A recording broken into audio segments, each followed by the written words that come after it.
오늘은 여호수아 9장에 있는 말씀을 이 시간 함께 은혜를 나누고자 합니다. 우리가 지난주까지 계속 확인했던 내용이 이스라엘 백성들과 여호수아가 여리고성 전투와 아이성 전투를 통해서 큰 승리를 경험했다는 사건입니다. 하나님께서 주시는 큰 승리죠. 이스라엘 백성들이 한 것이 없습니다. 하나님의 크신 인도하심과 크신 능력의 결과였습니다. 그런데 하나님께서 이스라엘 백성들에게 여리고성 전투와 아이성 전투에 큰 승리를 주셨는데 결과는 어떻습니까? 지금 여리고성과 아이성은 가나안의 한 복판입니다.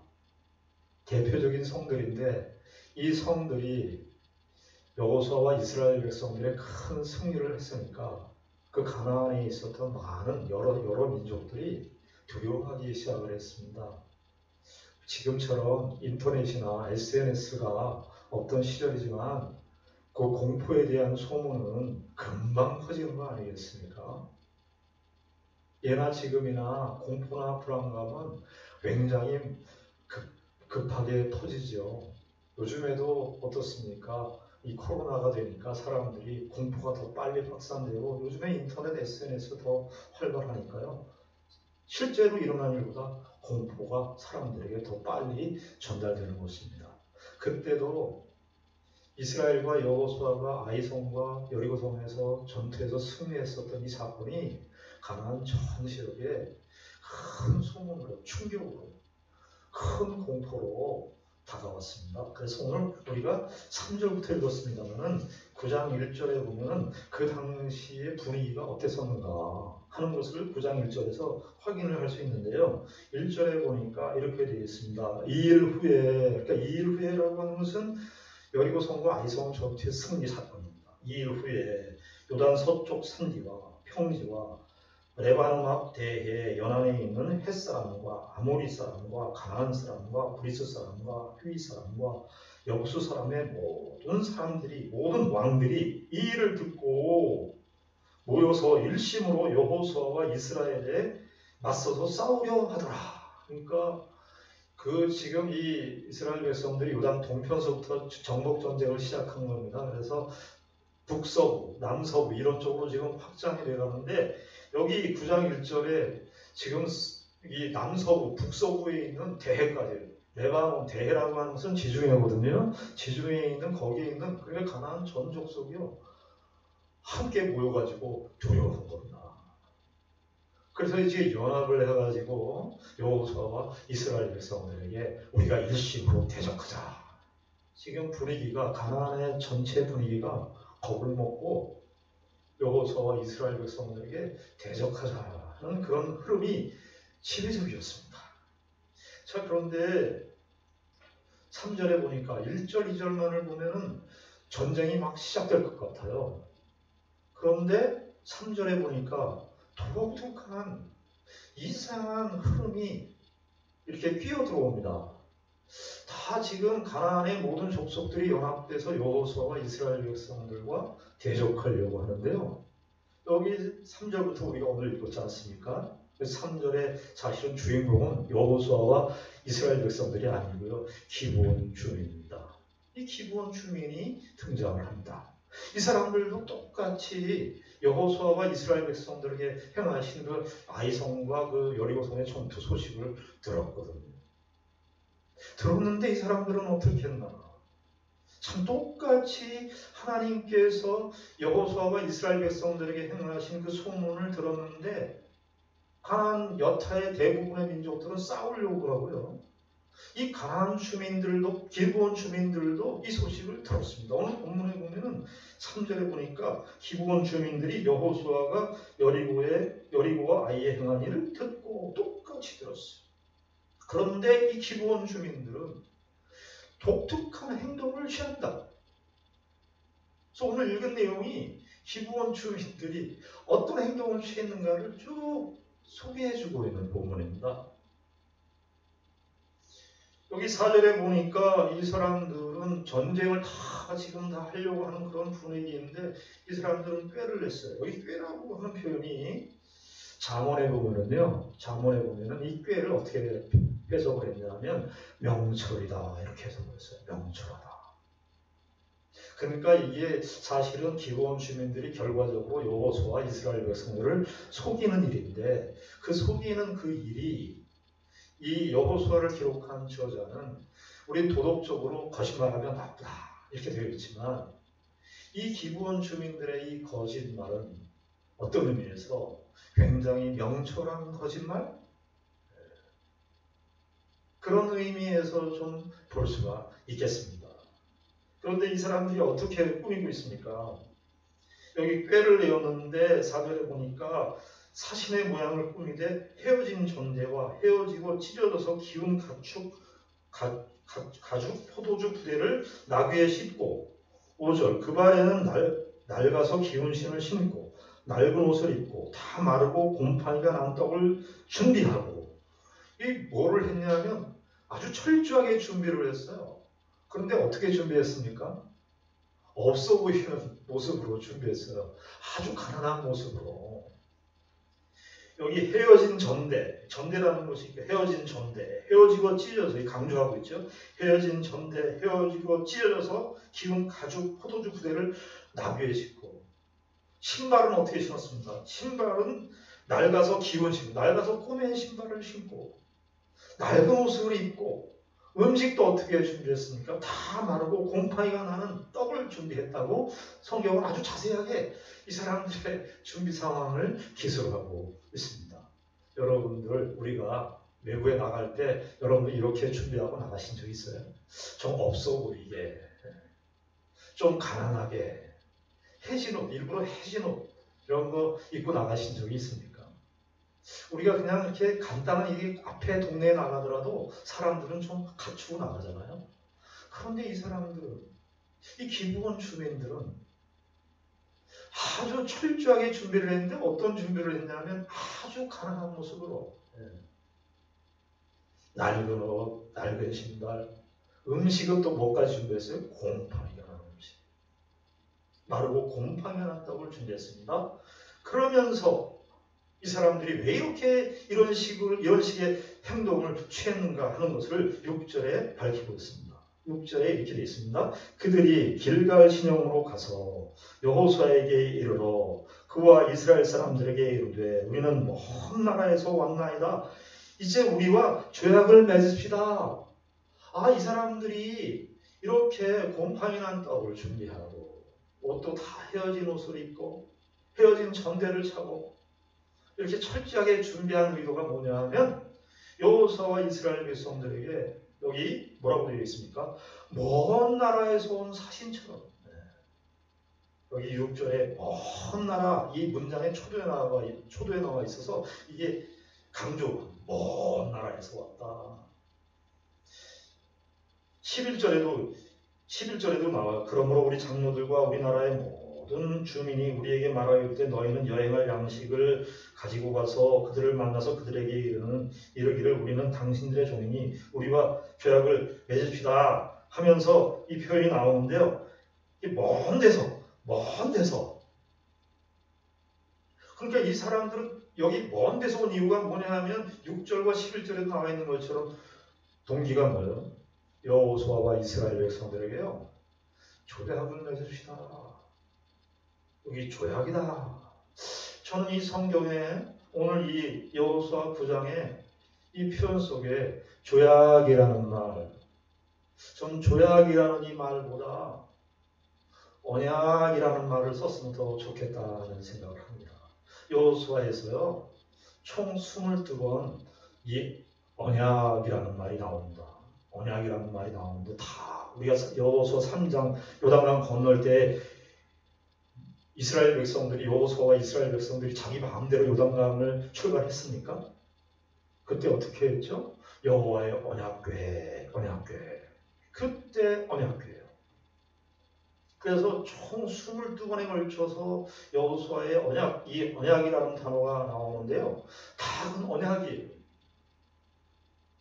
그런데 오늘 이 기브온 주민들이 먼 나라에서 온 사신처럼 와서 여호수아와 이스라엘 백성들에게 왜 그렇게 했는가 봤더니요. 여호수아와 이스라엘 백성들에게 조약을 맺기를 원하는데 사실은 언약을 맺기를 원합니다. 이렇게 한 거죠. 언약을 맺기를 원합니다.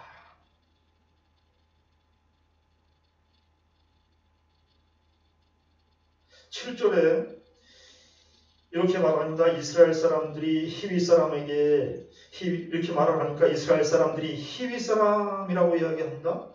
여기 성경의 3절부터는 기브온 주민이라고 되어 있는데 7절에는 히위 사람이라고 말합니다. 그래서 이 7절 히위 사람이라고 한 걸 보면 9장 1절에 보시면은 거기 가나안 왕들의 족속들의 이름이 쭉 민족의 이름들이 열거되어 있지 않습니까? 거기 보면은 히위 사람 9장 1절에 보면 여기 헷 사람과 아모리 사람과 가나안 사람과 브리스 사람과 히위 사람 이렇게 되어 있죠. 그러니까 이 기브온 주민은 히위 족속에 속한 한 조그만 족속이었던 것으로 보입니다. 근데 가만히 생각을 해보십시오. 이 사람들의 이러한 행동, 여호수아와 이스라엘 백성들에게 와서 먼 나라 사신들처럼 해진 옷을 입고 밝은 옷을 입고 와서 당신들과 조약을 맺겠습니다. 언약을 맺겠습니다. 라고 할 때 이 사람들의 이러한 행동이 이런 거짓말이 그냥 가벼운 내용의 그런 거짓말이었겠습니까? 여러분 한번 생각해 보십시오. 자기 민족을 이 기브온 주민들의 입장에서는 어떻습니까? 다 전쟁하려고 준비하고 있는데 여호수아와 이스라엘 백성들에게 와서 화친을 청하는 언약에 참여하겠다고 하는 그 이야기는 기브온 주민들에게 있어서는요. 자기들의 생명을 내놓는 것입니다. 좀 더 폭을 넓혀서 조금 더 비약을 해서 이야기하자면 여호수아와 이스라엘 백성들과 맺은 그 언약이 자신들의 민족을 배반할 정도의 큰 내용임을 여호수아 10장의 이 기브온 주민들의 사건을 통해서 우리에게 말씀해주고 있는 것입니다. 그래서 여기 8절에 보니까 이 사람들이 기브온 주민들이 여호수아에게 말합니다. 그들이 여호수아에게 이르되 우리는 당신의 종들이니이다. 당신의 종들이니이다 하매 여호수아가 그들에게 묻되 너희는 누구며 어디서 왔느냐? 여호수아가 물었습니다. 여호수아는 지도자입니다. 여호수아가 긴장하고 있었어요. 기브온 주민들을 잘 보고 있습니다. 그렇게 보고 있으면 너희는 어디서 왔느냐? 딱 물었어요. 그러니까 9절에 이렇게 말합니다. 그들이 여호수아에게 대답하되 종들은 당신의 하나님 여호와의 이름으로 말미암아. 이 사람들이 옷도 낡은 옷을 입고 먼 데서 온 사신처럼 그렇게 했었던 이유는 가만히 보니까 이들의 모든 행동은 이스라엘 백성들과 맺은 그 언약, 여호수아와 이스라엘 백성들의 그 언약에 우리도 참여하고 싶은데 그 근본적인 동기는 여기 이유를 밝히는데 여호와의 당신의 하나님 여호와의 이름으로 말미암아. 당신의 하나님 여호와의 이름이라고 하는 것은요 그 존재의 본질, 속성을 대변하는 거예요. 이 사람들이 기브온 주민들이 이렇게 꾸미고 했었던 민족을 배반하고 자기 민족의 희위 족속들을 배반하면서 나왔었던 그 모든 행동들, 모든 동기들은 무엇으로 우리가 설명할 수 있느냐? 여기 9절에 나와 있는 당신들의 주 여호와 하나님의 이름으로 말미암아. 이 신관도 아주 분명해요. 하나님 여호와 이렇게 같이 써요. 엘로힘 아도나이 여호와 하나님 이름으로 말미암아. 심히 먼 나라, 여기 심히 먼 나라 또 강조되죠. 이 심히 먼 나라에서 왔다는 내용은 신명기 20장에 보면 이스라엘 백성들이 정복 전쟁을 할 때 전쟁 수칙이 나옵니다. 그때 전쟁 수칙에 이스라엘 백성들이 가나안 땅에 도착할 때 가나안 사람들 다 죽이라고 했어요. 그런데 이거는 예외로 뒀어요. 먼 데서 온 먼 데서 와서 화친을 맺고자 하는 그 사람들에게는 예배를 두라고 말씀했습니다. 어떤 경로인지는 알 수 없지만 기브온 주민들은 아마 신명기 20장에 있는 이 하나님의 말씀을 알았던 것으로 보입니다. 그래서 먼 나라에서 온 사신처럼 옷을 다, 심지어 먹는 음식까지 곰팡이 난 음식을 멀리서 온 것처럼 보여야 됩니다.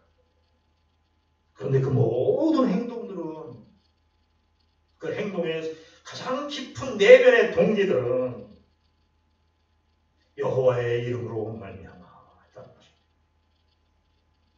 저와 여러분들이 우리의 인생을 살아가는 데 있어서 이분들은, 기브온 주민들은 큰 자기의 운명과 관련된 일이니까 여호와 하나님의 이름으로 말미암아 행동했는데, 여러분 그거는 고사하고라도 우리의 조그만 일들에 있어서 우리는 여호와의 이름을 의지해서 여호와의 이름으로 말미암아 행동합니까?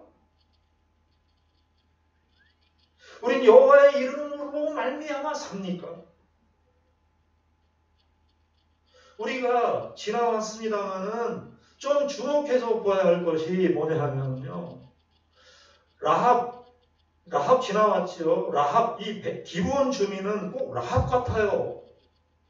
왜냐하면 라합이 여호수아 2장에서 고백하는 내용과 아주 동일한 고백을 기브온 주민들이 하고 있거든요.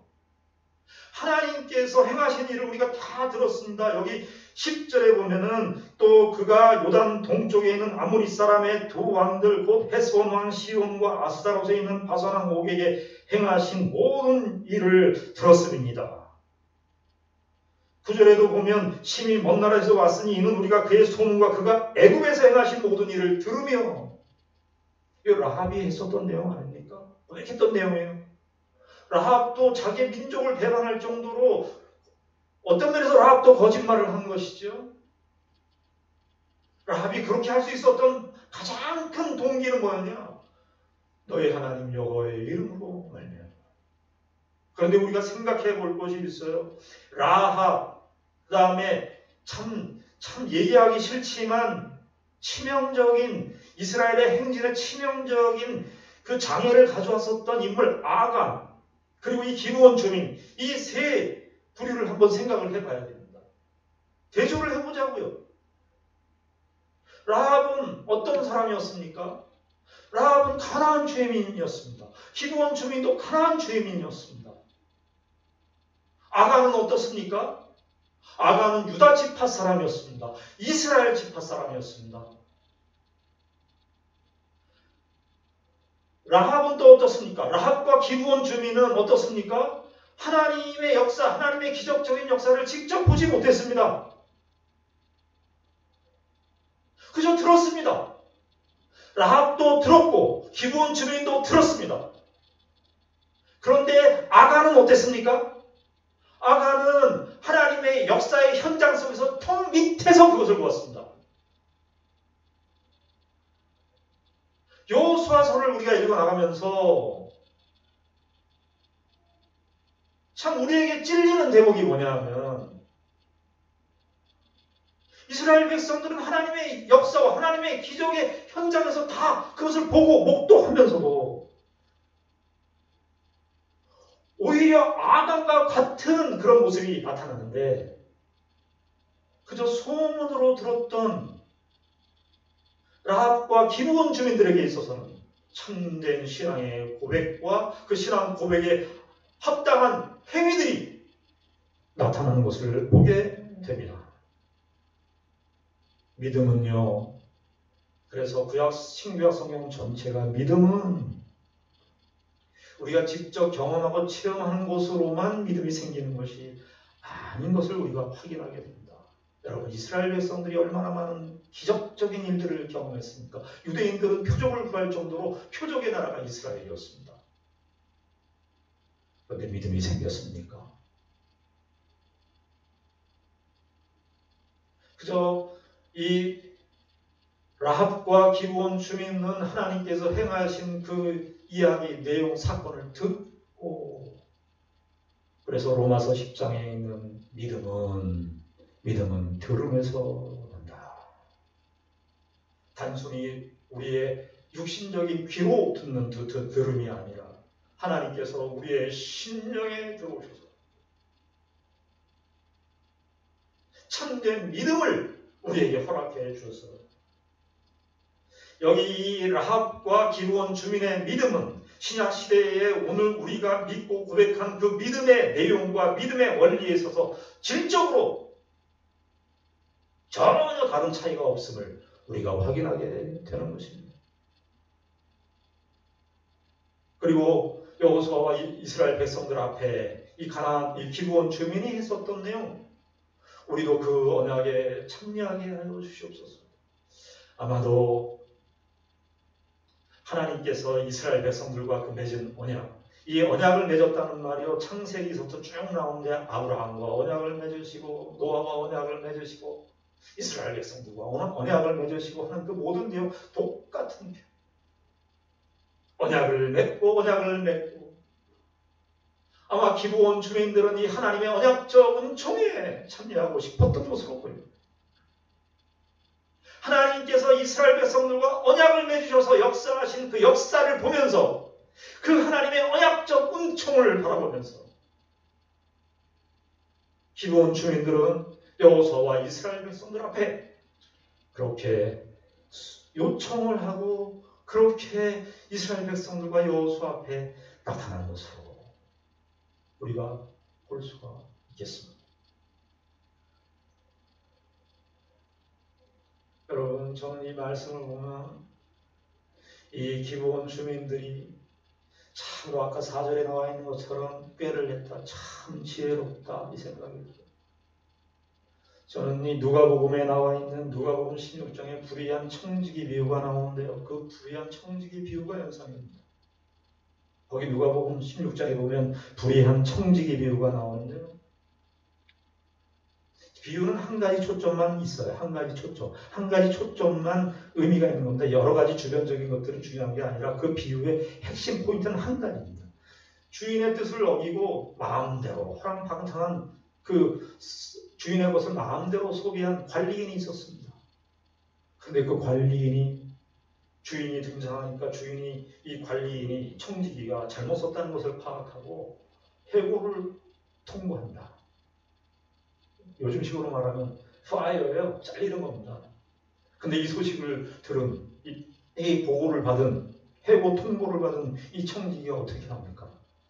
아, 가만히 보니까 내가 있을 때 나한테 빚진 사람들이 있는데 그 빚진 사람들을 내가 탕감해줘야 되겠다. 그래가지고 자기하고 장부로 거래되고 있었던 사람들을 불러서 장부에 있는 내용들을 탕감해 줍니다. 이 이유가 뭐냐 하니까 자기가 해고해서 나가게 되면 그 사람들이 나를 대접해 주지 않겠냐. 그래서 미래를 준비했다. 그런 뜻입니다. 한마디로 누가복음 16장의 불의한 청지기의 비유는 그 사람의 행동이 윤리적이냐 비도덕적이냐 그게 초점이 아니라 미래를 준비했다. 기브온 주민들은 가나안 진영에서 오랫동안 살고 있었지만 이 기브온 주민들의 이 행동은 그 하나님의 언약적 은총, 하나님의 나라의 은총에 자신들의 내일을 준비하는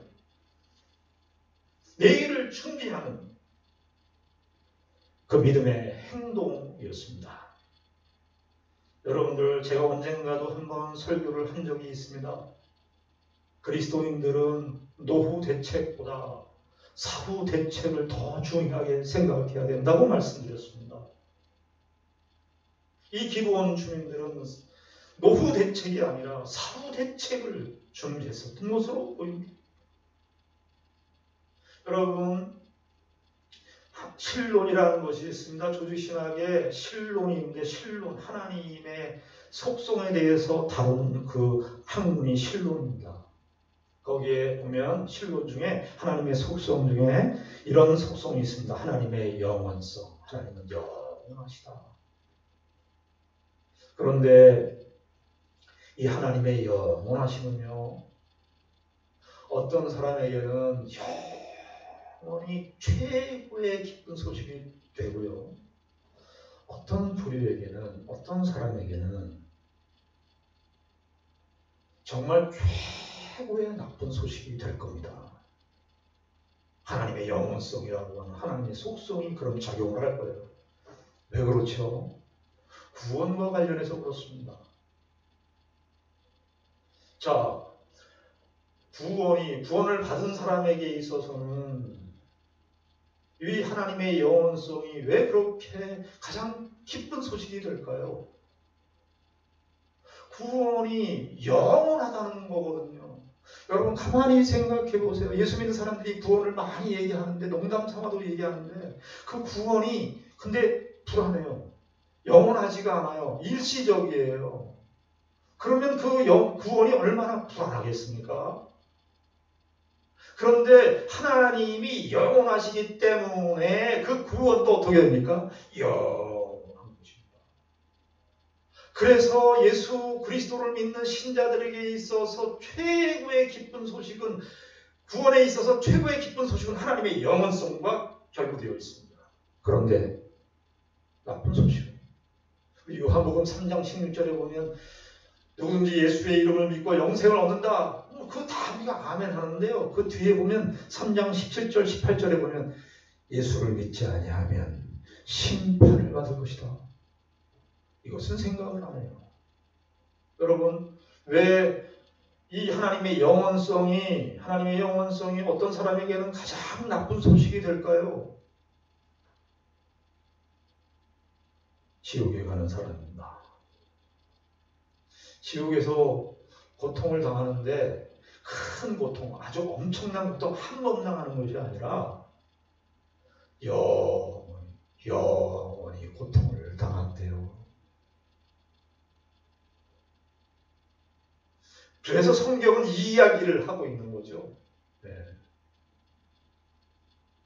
여러분들, 우리가 사는 인생, 우리가 사는 삶 속에서 무엇을 준비해야 되겠습니까?